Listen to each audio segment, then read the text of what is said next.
ChatGPT, write about a walk through Silver Falls Park with Courtney Love in the style of Hunter S Thompson. Third result.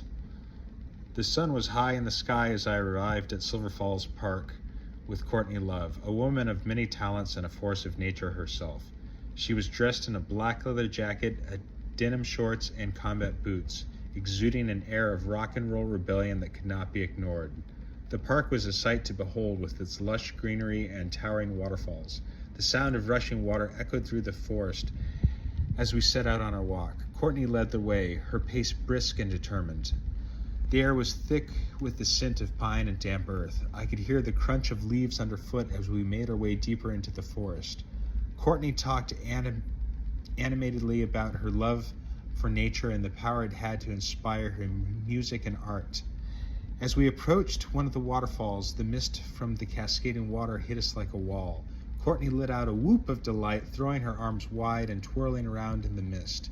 I couldn't help but smile at her infectious enthusiasm. I don't think infectious enthusiasm reads good after COVID. We continued on, our path winding through the forest, the trees towering above us, casting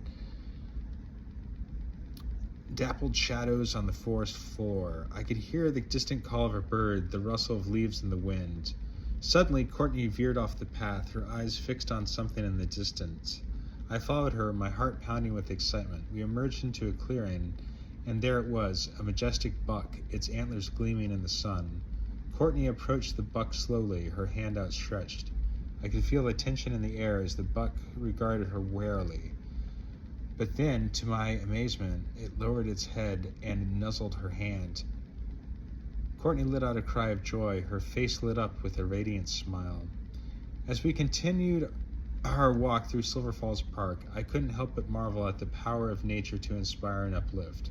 With Courtney by my side, I felt like I was on a wild and wonderful adventure where anything was possible. I think the first two were better. I think the first was actually the best.